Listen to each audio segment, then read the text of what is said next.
Hey everyone, welcome back. Jesse here. First, I would like to say thank you to all of those who viewed and shared my first video. You're awesome. And thank you for coming back for more. Also, something I forgot to mention last time was that a link to buy my book is in the description, as well as links to my Facebook and Twitter if you're interested. Now let's continue on with the story. This is Chapter 1, Trouble with Thunderstorms, Part 2. The silence that had fallen over Joshua from the shock and the fall begins to fade as he starts to hear sounds all around him. Although the world is still dark because he has yet to open his eyes, his consciousness begins to return as he hears the sounds of machines beeping, people talking, and wheels rolling across the floor a short distance away. As he finally begins to open his eyes, the light quickly floods in, promptly blurring his vision. But as his eyes adjust to the light, he finds that he is indeed, as the sounds he was hearing indicated, in a hospital. Looking around the room at the various machines and tubes attached to him, he can hear someone screaming, "Nurse! Nurse, he's awake!" Joshua could tell it was Tony. He knows that raspy voice all too well, though Tony had hit an octave that he wasn't used to hearing, being that Tony never really was an excitable man. Joshua turned his head to see Tony walking into the doorway with the nurse not far behind. Greeting his friend with a smile, Joshua tries to sit up, but is quickly pushed back down by the pain that suddenly shoots through his body, turning his smile into a look of pain. After Tony and the nurse, both now in the room, tell him to take it easy and rest, Joshua, not remembering the lightning or the fall, begins to ask Tony why he was in the hospital in the first place. "What happened to me?" Joshua asked, his voice strained and hoarse. "You really don't remember?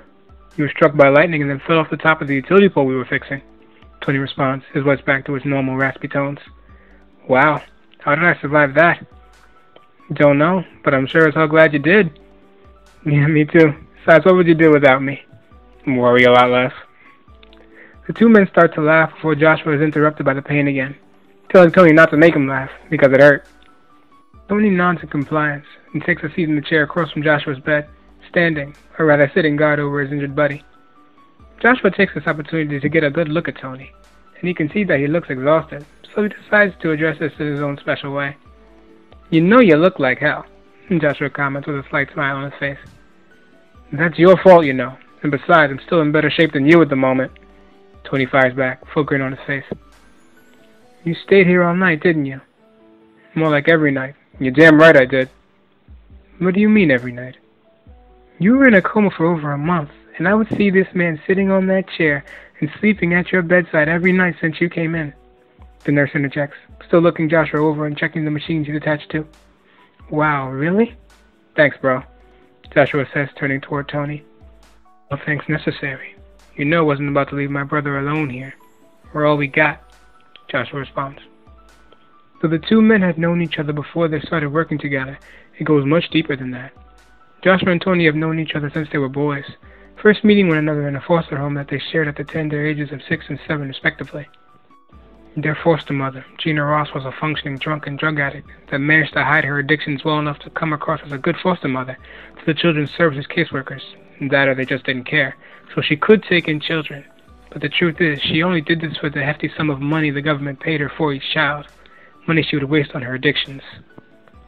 Their foster father, Thomas Ross, was an angry man that was quick to beat the boys at the slightest mistake or disobedient behavior, but he was always sure to hit them where the marks and bruises could be covered up by pants and shirts, so he wouldn't endanger the large checks that they would get for fostering Joshua and Tony.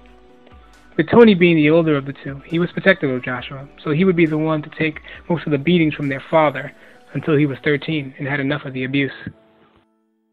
Tony had spilled some milk on the table, but before he could even think to clean it up, Thomas walked in and saw the mess. He started screaming at the top of his lungs, causing Joshua to come downstairs to see what was going on, only to see Thomas yelling at Tony and pointing to the milk spread across the table. Joshua had stepped in, telling Thomas to calm down because it was just an accident and that they would clean it up. Then in unnecessary rage, Thomas did something he had never done before. He punched Joshua dead in the face, knocking him to the ground. He had always been so careful to avoid their faces until now. Seeing this, Tony flew into a rage himself and then ended up beating Thomas into unconsciousness. Tony was tall for a 13-year-old, so that, coupled with the adrenaline pumping through his system at the time, was enough to overpower Thomas and take him down. Realizing what they had done, he and Joshua agreed it was time for the two of them to take their leave, and so they did, never stopping to look back. They had always been close, but that day they truly became brothers, and it's always been the two of them ever since. Joshua's mind rings with Tony's words as he echoes them right back to him in confirmation. Remembering their painful past, the words, "We're all we got," leave Joshua's lips in a calm tone as a smile forms on his face.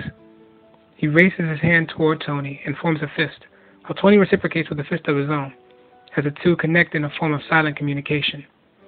Joshua then decides, now that the nurse has stopped poking and prodding at him and left, he would take this opportunity to get some sleep, while Tony sits in the chair across from him, watching over him. It's midnight on the dot when Joshua awakens with an uncontrollable cough, rousing Tony in the process. "Hold on, Josh, I'll get you some water," Tony says as he grabs a cup and runs over to the water fountain just outside the room. As he rushes back in the room, he spills a little bit of water on Joshua's exposed hand, which surprisingly causes Joshua's coughing fit to stop. But then he begins to feel something else.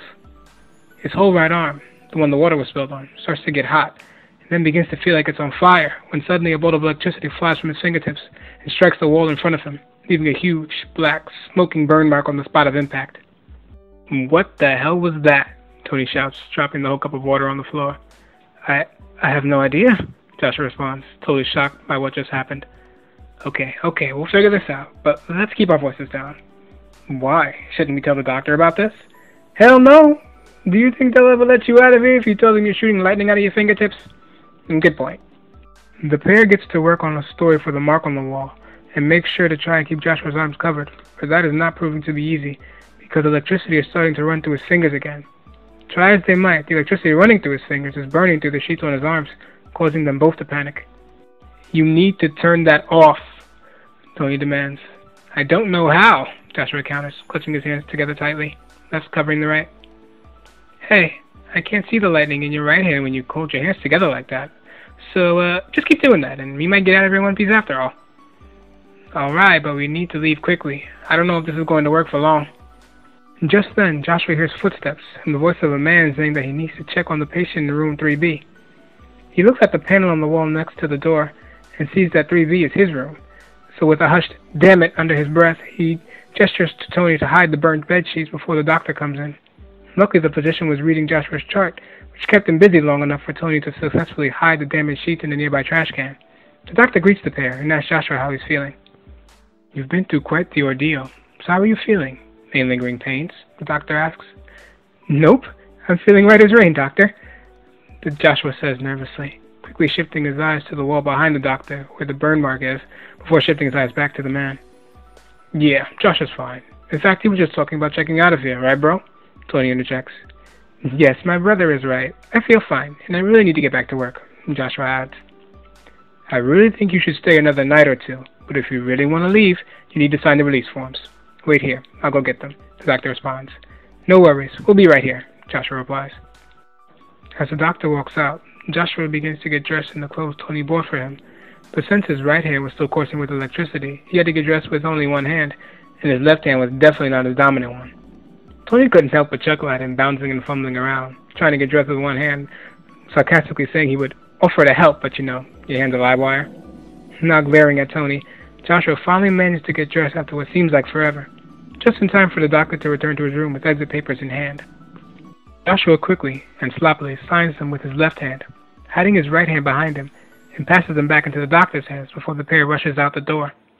Joshua making sure to move his right hand in front of him as he passes the doctor to hide his hand from the physician's sight. Rushing down the hall, Joshua and Tony smile at each other, happy that they were on their way out of there, and happy that they didn't have to explain the mark on the wall. The doctor, on the other hand, was still in the room making a few observations.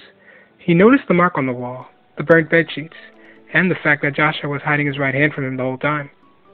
"It looks like we have another one," the doctor says to himself as he pulls out his phone and begins to make a call to someone. Well, that's all for part 2, guys. Hope you enjoyed it. And if you did, be sure to like, subscribe, and hey, buy the book. Again, the link is in the description. That's it for now, so I'll catch you all next time. Until then, happy reading.